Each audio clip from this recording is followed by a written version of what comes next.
Aquí estamos por tu bienestar. Aquí estamos para hacerlo todo por ti. Muy buenos días para todos. Realmente para mí es muy satisfactorio, es un honor estar acá y poder compartir con ustedes algunas, digamos, esto no tiene nada que ver con conocimientos, son, yo diría, más que todo reflexiones que se fueron juntando durante tantos años de trabajo. Cuando uno trabaja en un sector como la industria eléctrica, pues se tiene la idea de que es un trabajo bastante técnico, bastante frío, alejado del ser humano. En parte eso es cierto. Sin embargo, ahora los grandes proyectos de infraestructura que se requieren para producir la energía que consumimos, pues tienen unas implicaciones muy grandes y es un gran impacto de tipo ambiental sobre la naturaleza y también un gran impacto social.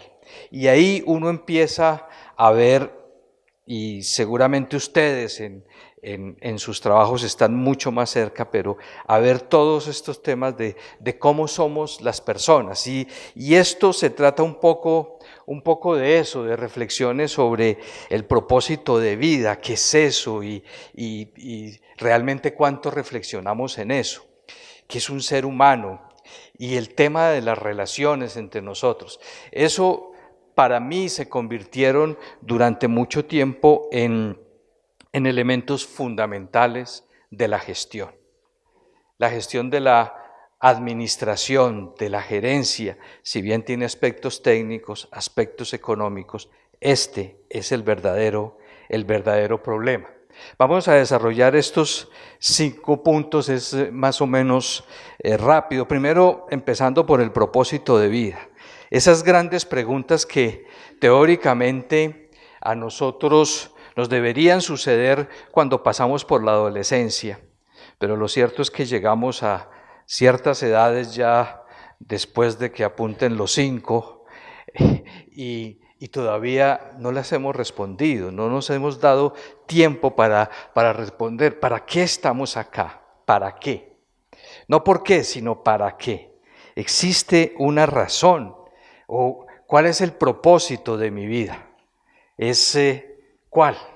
No sé cuántos de ustedes se hayan hecho esa pregunta, pero ¿para qué estamos acá?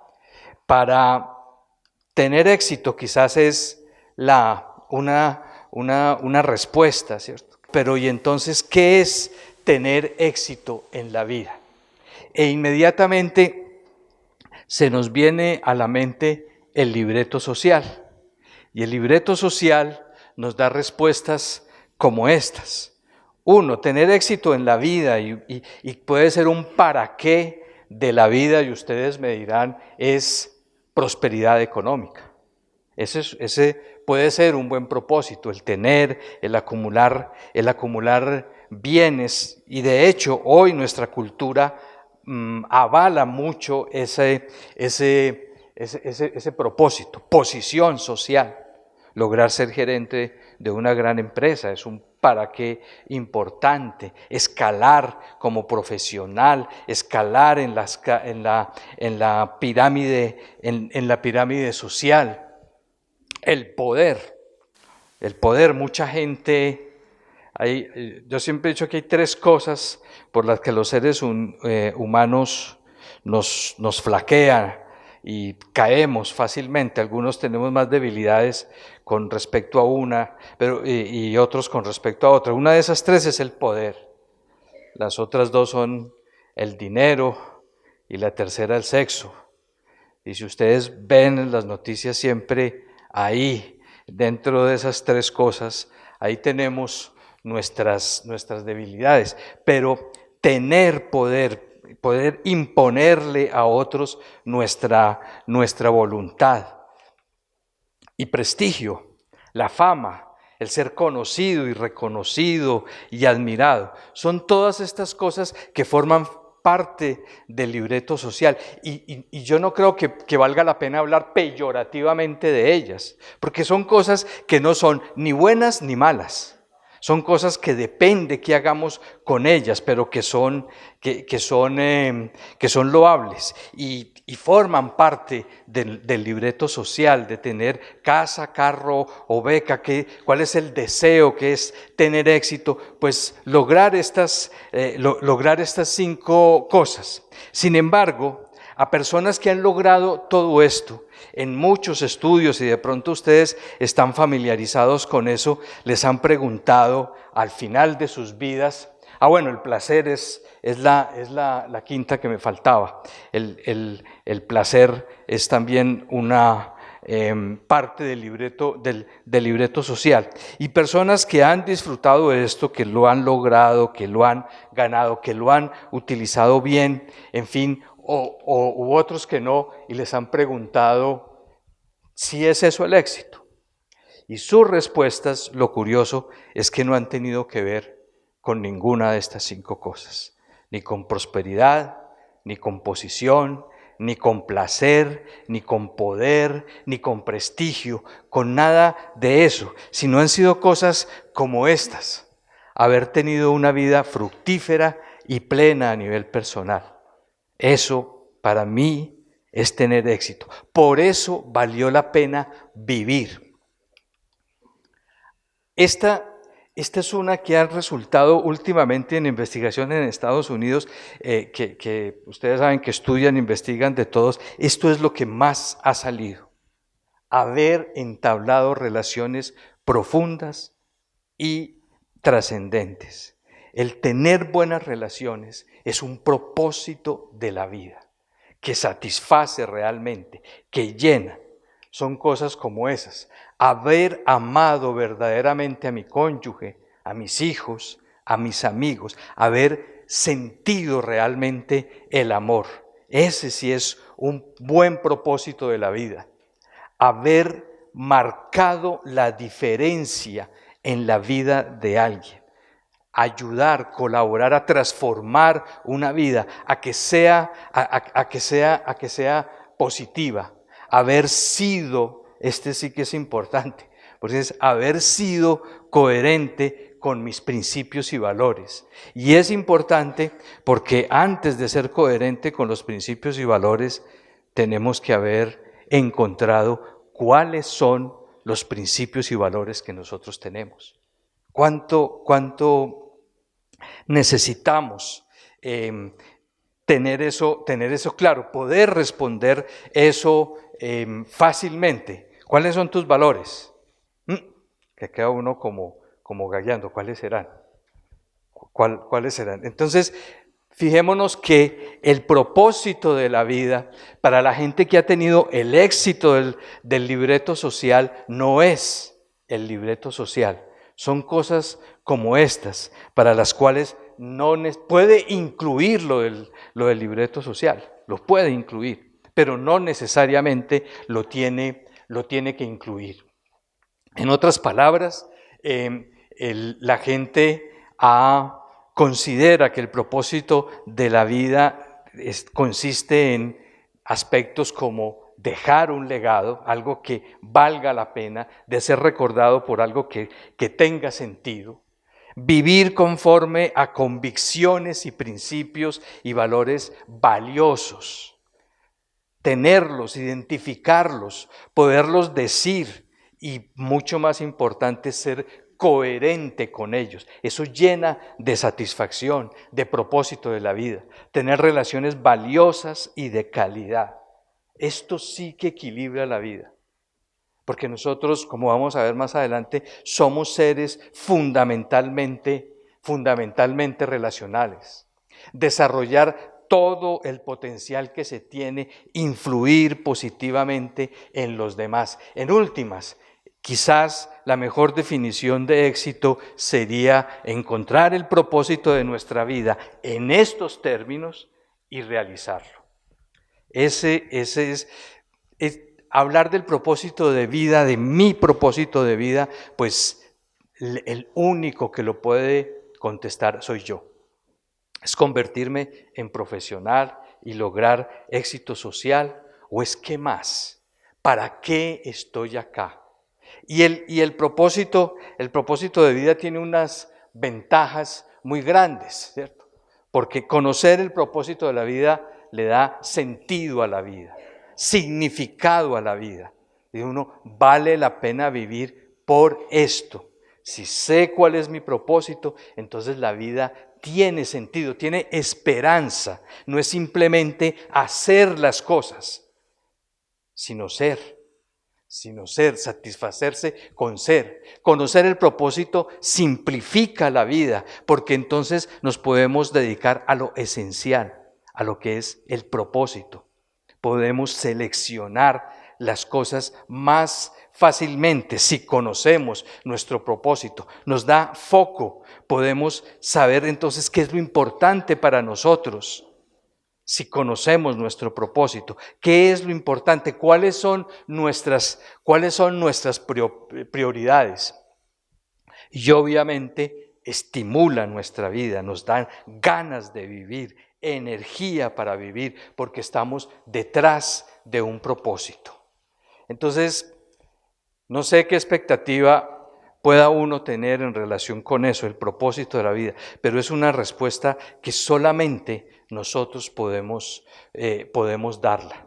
Y sí, lo que a mí me parece importante es que nos lo contestemos antes de estar demasiado tarde para realmente buscarlo y disfrutarlo, y no simplemente estar repitiendo el libreto social porque eso es bueno. Eso frustra mucho. Otra pregunta, el ser humano. Esta pregunta se convirtió en mis últimos años como gerente en mi pregunta favorita cuando entrevistaba a alguien para que aspiraba a trabajar en Isagen. Y era muy curioso, yo me divertía realmente mucho en eso. Y lo que pasaba es que yo empecé a hacerla porque cuando a mí me la hicieron, gagué mucho. Y dije, ¿por qué nosotros hablamos tan de corrido y somos capaces de definir un montón de cosas, y sobre todo cuando tenemos una profesión con una propiedad tremenda? Nos preguntan cómo se produce la energía, cómo se construye un proyecto, y llenamos hojas de conocimiento y todo eso, y en fin, cosas asociadas a nuestra profesión y con mucha solvencia y propiedad. Pero cuando nos dicen que es un ser humano, siendo nosotros un ser humano, ¿cómo respondemos? Entrevistaba yo a la gente y les decía, y empezaban a contarme todo lo que habían hecho, los trabajos, que no sé qué, ves, y esto y aquello, y de pronto yo les decía, ¿oíste? ¿Y qué es un ser humano? Y decía, ¿qué? ¿Qué pregunta tan interesante? Pero espera un momentico. Y es en serio. Y yo creo que todos nos reímos por eso, porque ¿cómo es posible? Somos seres humanos y no tenemos un concepto claro de qué es un ser humano. Y yo les quiero proponer, es limitado, es un modelo porque tratar de definir la complejidad de lo que es un ser humano es complicado. Pero sí, un modelo que es es un modelo que dice que el ser humano es espíritu, alma y cuerpo. Y eso está representado ahí como si fueran compartimentos, pero realmente piensen que son más bien como tres platillos que se superponen, de tal manera que cuando tocas uno, estás tocando los tres. Son una sola cosa. Pero podemos como conceptualmente dividir en eso. Este modelo es... Porque si nosotros queremos crecer como seres humanos, entonces, ¿a qué nos dedicamos? ¿Cierto?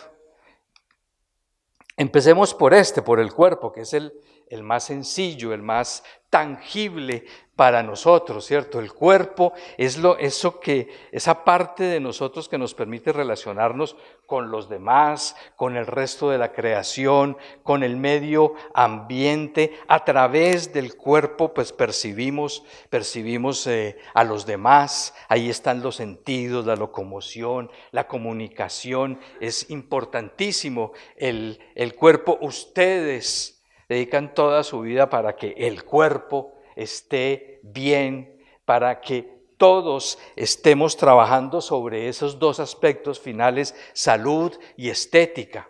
Y es bueno, y nuestra sociedad, nuestra cultura le brinda todo un culto a la estética del cuerpo y a la salud. Y eso es bueno.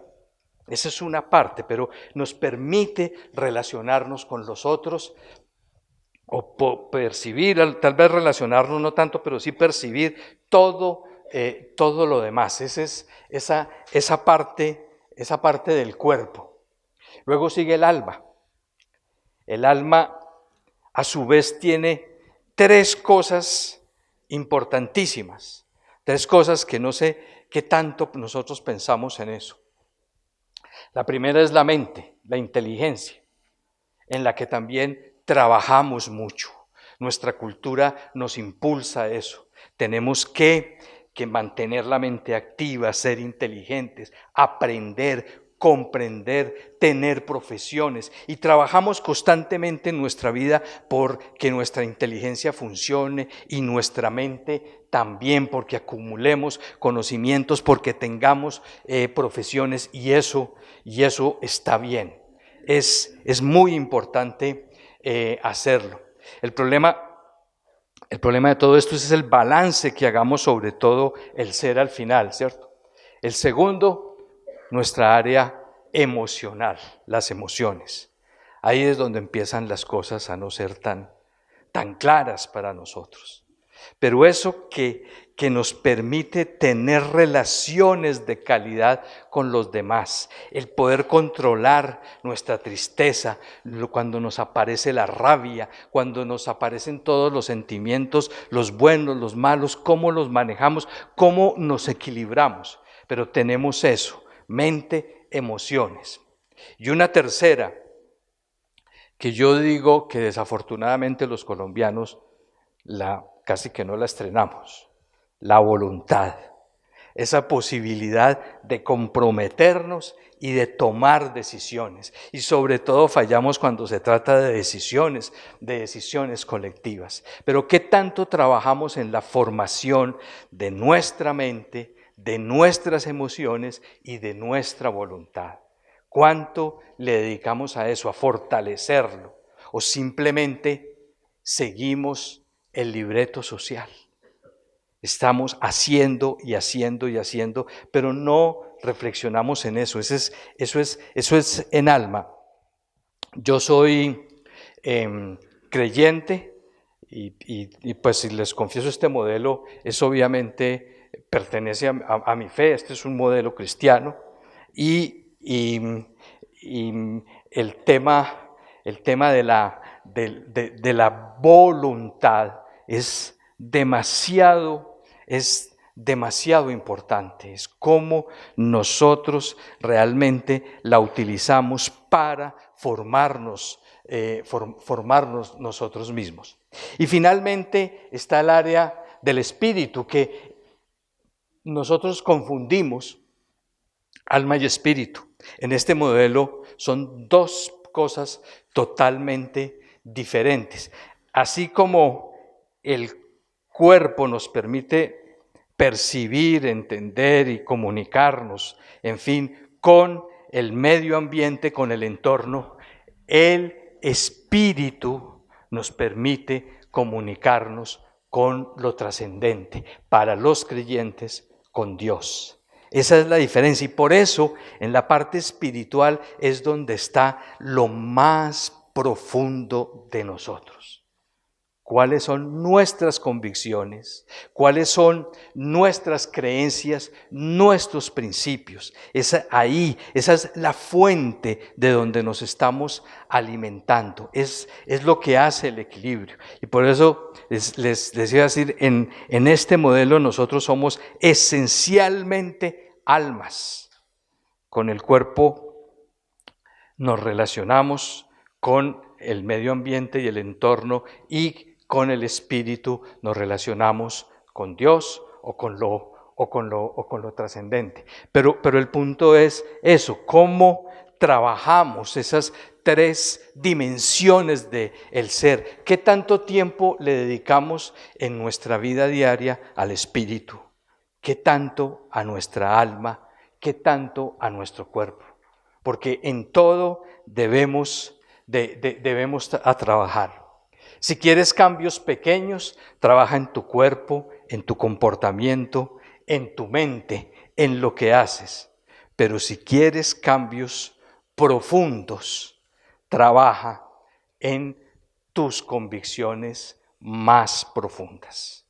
Es en eso. En últimas, ¿en qué creemos? ¿Cuál tipo de sociedad queremos nosotros para nuestro país? Si no hemos pensado en la de nosotros, individual, en la propia, ¿cómo podemos proyectarlo hacia la que necesitamos o queremos para el país? Y esta es una propuesta de orden, basado en eso que acabamos de decir. Tenemos que empezar por trabajar en nuestras creencias, en nuestros principios, para que de esa manera podamos influir en nuestra alma y en nuestro cuerpo y equilibrar nuestro ser, trabajar en nuestro ser, antes que hacer, liderar, administrar nuestro ser. Y por eso hay unos conceptos que es importante que tengamos.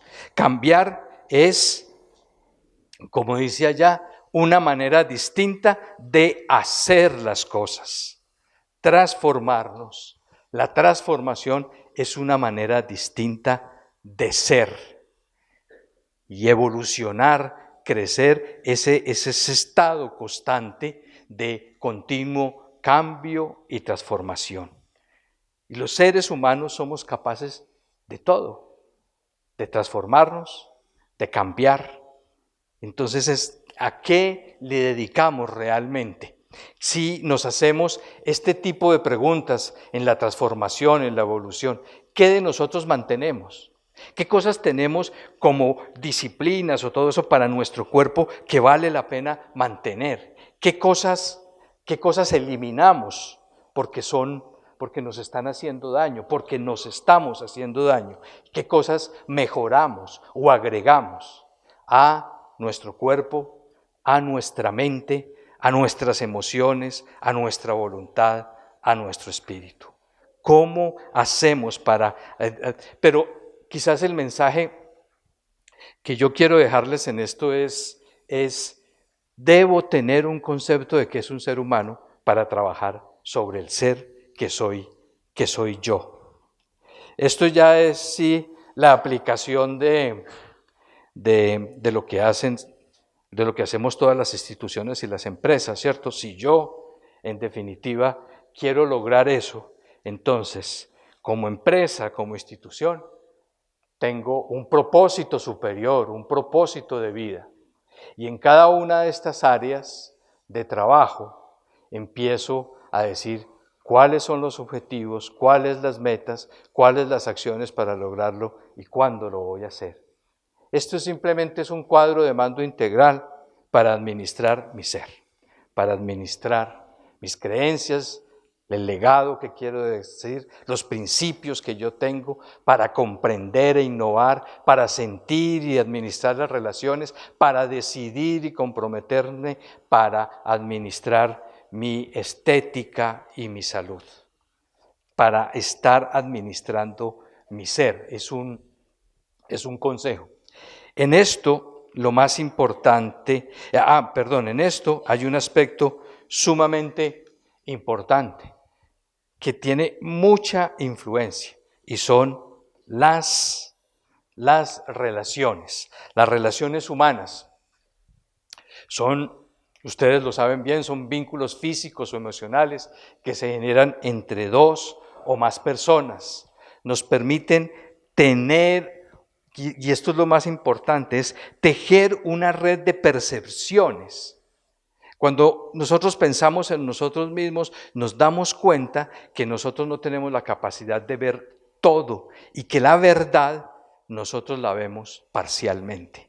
Y que para verla completamente necesitamos las visiones de los demás para que se conforme la imagen completa de lo que estamos mirando. Entonces, por eso es tan importante la opinión del otro en nuestra propia formación. Nosotros no nacimos, no fuimos creados, para quienes somos creyentes, para estar solos.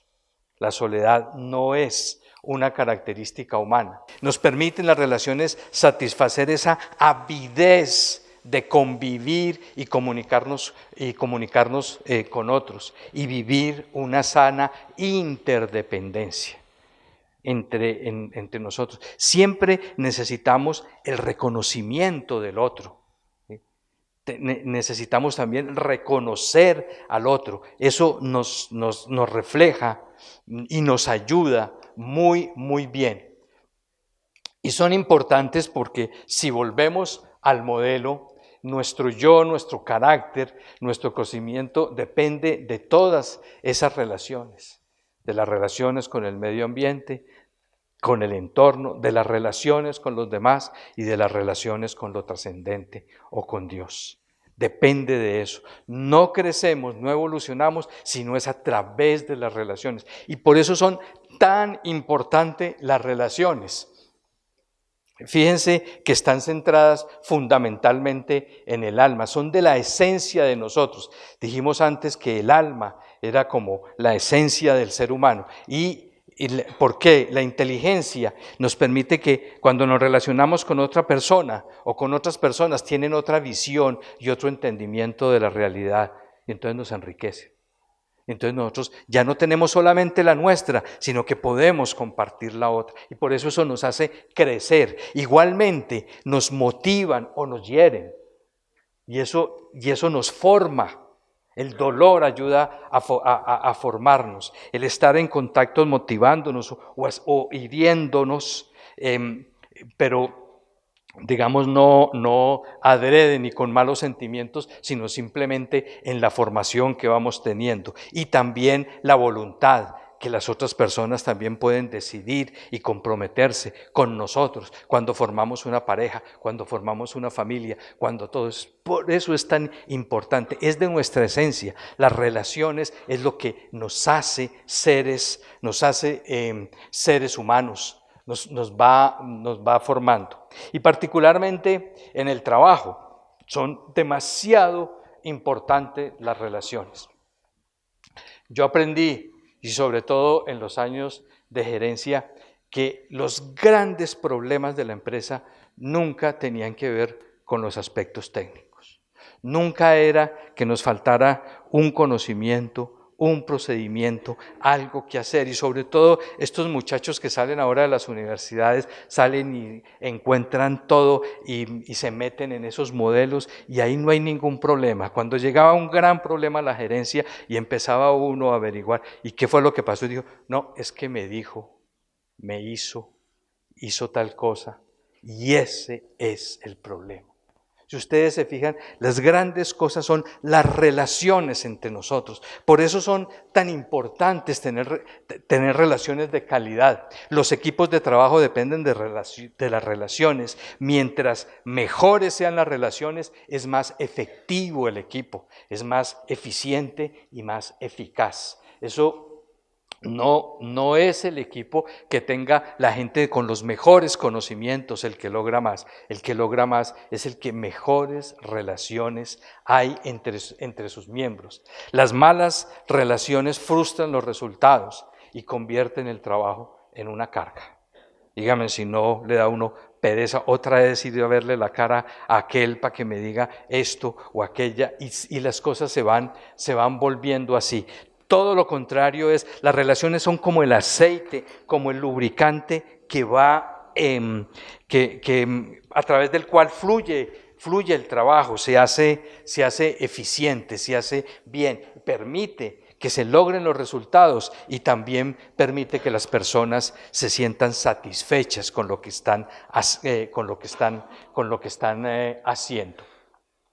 Y para enriquecer las relaciones hay sobre todo dos cosas que seguramente ustedes han oído muchas veces.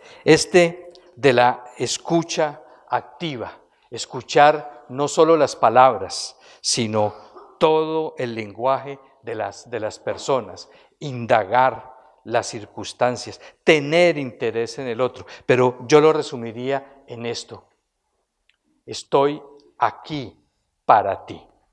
Eso es escuchar a otra persona. Estoy acá, presente, con mis tres dimensiones puestas para que nos comuniquemos. Eso es, y de esa manera podemos pasar a construir con el otro, a construir sin duda con el otro, pasar del debate, que es la pelea, la confrontación, al diálogo, que es escucharnos bien, entendernos, saber cuál es la visión que cada uno tiene, a una conversación generativa, que ya es donde salen las cosas nuevas, las propuestas, las soluciones. Escuchar activamente es fundamental, esencial para las buenas relaciones. Y el otro, que sí nos hace falta mucho, el perdón. Siempre nos sentimos agredidos cuando la otra persona es desleal, cuando la otra persona incumple, cuando es negligente, en cualquiera de esos casos, y es humano y es normal que nos sintamos agredidos. Y ante la agresión tenemos tres posibilidades: o evadimos, o sea, no le paramos bolas, nos vengamos o perdonamos.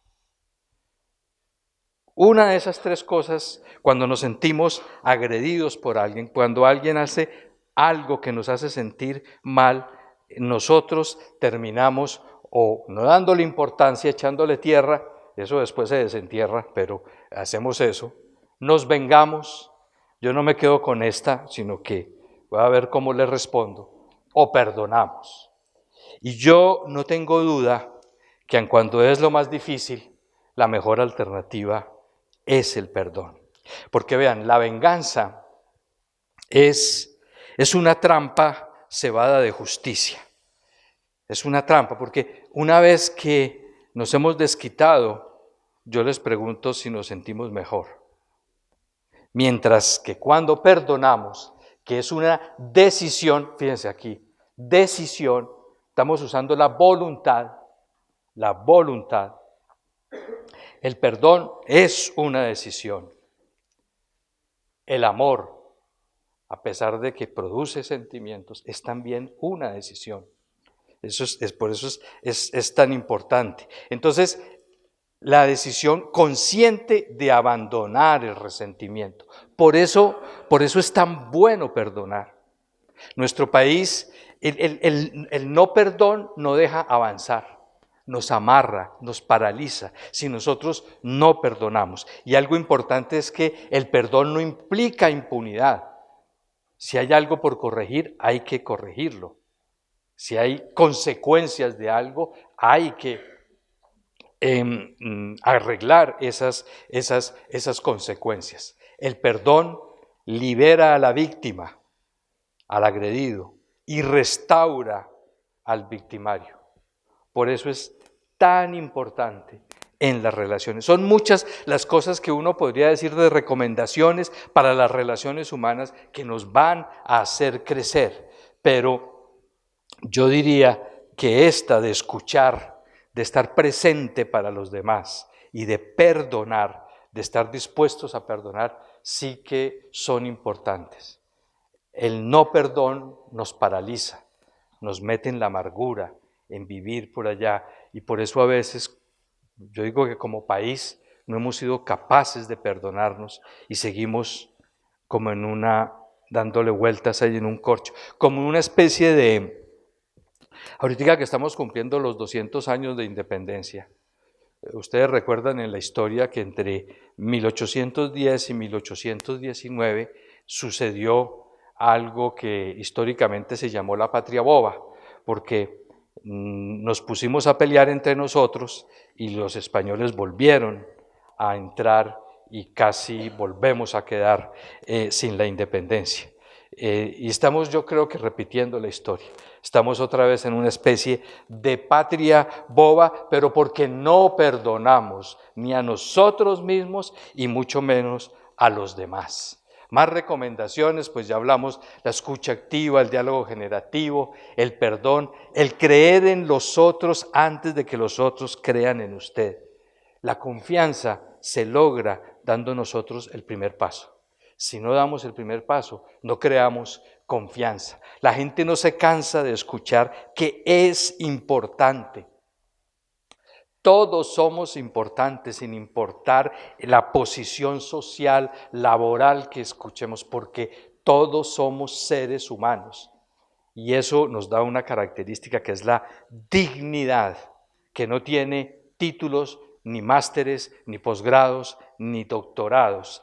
La dignidad es simplemente por ser un ser humano y ninguno nos cansamos de escuchar que somos importantes. El nombre de una persona en labios de otra es música para nosotros. Si usted está en un mesero y para llamarlo le dice, hey, pis, pis, pis, es muy distinto a si le dice, Fernando, ven. Esas son dos cosas que suenan absolutamente distinto en nosotros. La gente no espera perfección de nosotros, espera relaciones genuinas. Es decir, que realmente queramos relacionarnos, que la relación no sea un medio, sino sea un fin. Vean, eso es como el mal aliento. El único que no se da cuenta que tiene mal aliento es el que lo tiene, pero todos los demás se dan cuenta.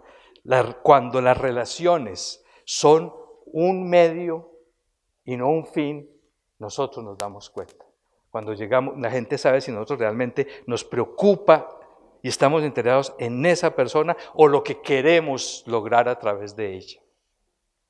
Eso se nota a las leguas, por más palabras bonitas que digamos. Por eso es tan importante.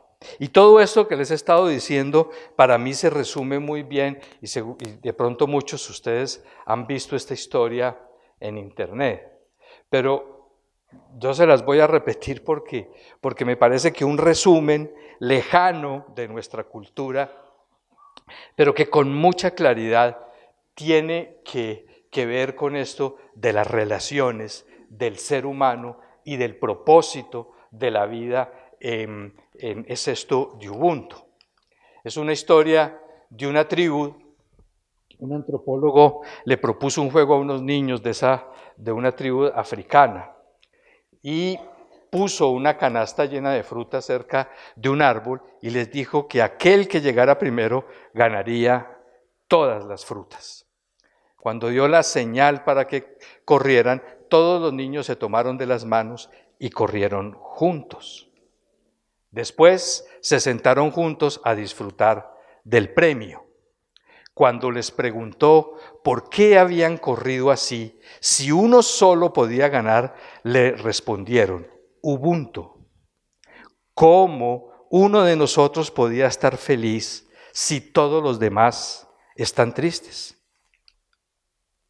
Ubuntu en la cultura Xhosa significa yo soy porque nosotros somos. Yo soy porque nosotros somos.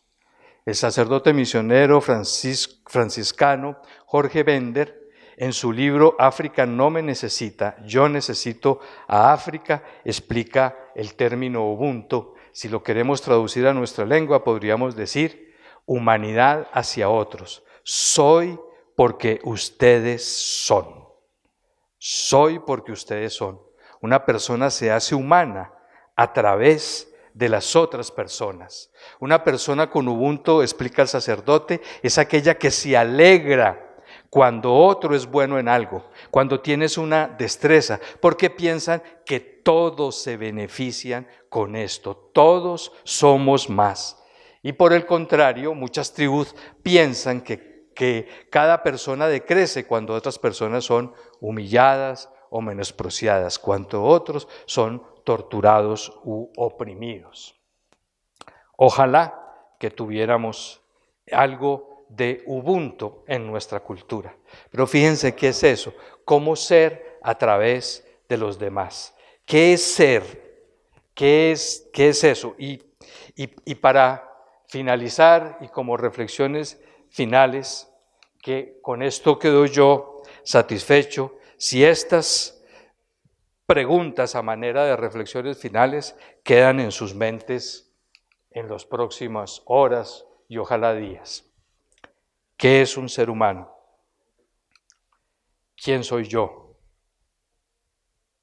No sé si ustedes han oído a Kenji, que es el Colombo japonés que da muchas charlas, que tiene un programa muy especial y es un intercambio de jóvenes japoneses y colombianos, y aquí a Colombia los trae a Ciudad Bolívar. Una cosa que en relación con esta pregunta, ¿quién soy yo?, que me sorprendió o me causó mucho impacto, es que la primera vez que estuvo en Japón, él realmente es de padre japonés, madre colombiana, nacido aquí en Colombia, pero estuvo estudiando y fue a trabajar a Japón en una época. Entonces, cuando fue por su primer empleo en Japón, la entrevista que le preguntaron, la primera pregunta que le dijeron es, ¿quién es usted? Entonces él dijo, vea, yo he estudiado esto, he hecho esto. Le dijo, no le estoy preguntando qué ha hecho. ¿Quién es usted? ¿Quién es? Nosotros podríamos contestar esa pregunta. ¿Quién es usted? Y tiene mucho que ver con lo que decíamos. Yo la contestaría de esta manera, mire. Yo soy un ser humano nacido en una familia de 8 hermanos. De mi mamá aprendí el amor, ese amor desinteresado que se preocupa porque todo el mundo esté bien, porque no haya tristeza en ninguna parte. El dar antes que recibir, lo aprendí de ella.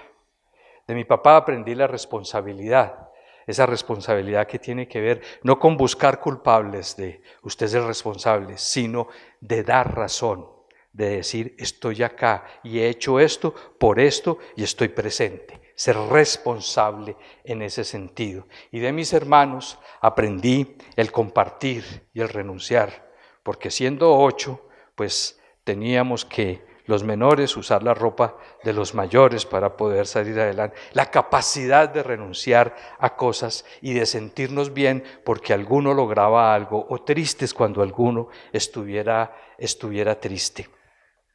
Soy también creyente, formo parte de los soy creacionista, teísta, seguidor de Jesús.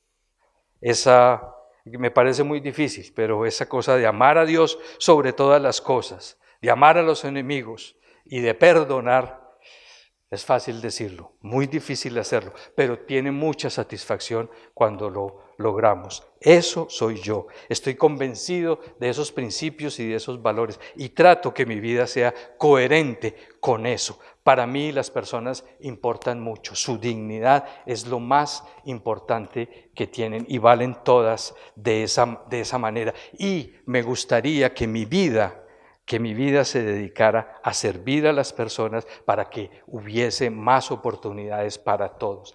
O de pronto hubiera dicho, yo soy ingeniero civil de la Universidad Javeriana, trabajé tantos años acá, he logrado esto y terminé siendo gerente de Isagen, una cosa que mucha gente aspiraría, pero no soy eso. Eso es algo que hice porque tuve la oportunidad, gracias a mi familia. ¿Cuál es mi propósito de vida? ¿Qué guía mi vida? ¿El temor? ¿El qué dirán? ¿Qué guía? ¿Qué es esa? ¿Cuál es la fuerza esa que me impulsa? ¿Es mi propósito de vida o es otras cosas que guían mi vida? ¿Cuáles son mis convicciones y mis principios? ¿Podremos nosotros responder esas preguntas? Yo creo que si las respondemos podemos responder sobre todo la segunda y estar satisfechos con lo que hacemos, que no necesariamente tiene que incluir el libreto social, aun cuando no tiene nada malo si lo incluye. Eso era lo que quería comentarles. Muchas gracias y quedo a sus órdenes si tienen cualquier pregunta.